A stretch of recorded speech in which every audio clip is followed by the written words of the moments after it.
بسم اللہ الرحمن الرحیم۔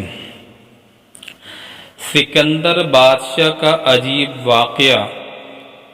کتاب حیات العیون میں لکھا ہے کہ جس وقت سکندری فتوحات حاصل کرتا ہوا ملک چین تک پہنچا تو چین کی شہزادی نے پہلے سے سکندر کی تصویر اتروا کر منگا رکھی تھی اور اسی وجہ سے چین کی شہزادی سکندر کو پہچانتی تھی۔ سکندر نے فوج کو شہر سے باہر ٹھہرا کر خود لباس بدل کر فقیر بن کر شہر کے اندر داخل ہو کر بادشاہی محل تک پہنچا۔ جب چین کی شہزادی نے اس فقیر کو دیکھا، پہچان لیا کہ یہ فقیر سکندر بادشاہ ہے، حکم دیا کہ اس فقیر کو 3 دن تک قید خانے میں رکھو اور ایک دانہ کھانے کو نہ دو۔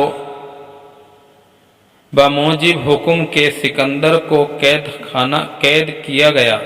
چوتھے روز چین کی شہزادی نے اپنے سامنے بیٹھا کر لاکھوں روپے کے موتی اور جواہرات سکندر کے سامنے رکھے اور کہا کہ یہ کھا لیجئے، مگر سکندر نے بھوک کی شدت کی وجہ سے اس طرف نگاہ اٹھا کر نہ دیکھا۔ اس کے بعد بلکہ چین نے جو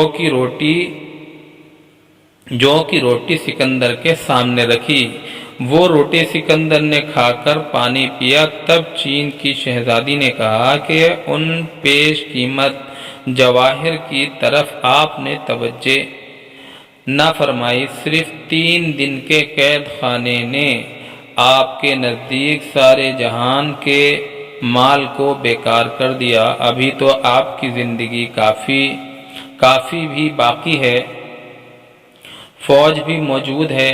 یہ بتاؤ کہ مرنے کے بعد کون سی چیز دنیا کی آپ کے کام آئے گی؟ اے بادشاہ، ایسی بیکار چیز کے لیے کیوں دنیا کو قتل کرتا اور تباہ کرتا پھرتا ہے؟ جا قناعت اختیار کر۔ یہ نصیحت سن کر سکندر نے چین سے فوج ہٹا لی۔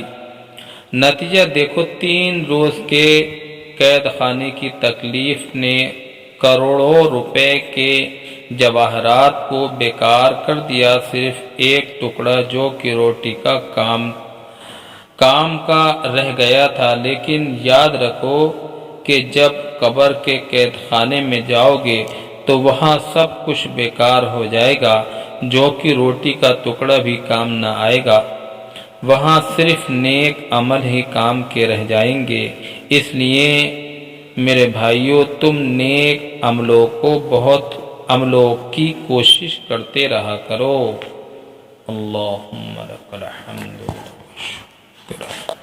اکرام المعائز، صفحہ نمبر 65۔ اللہم لک الحمد۔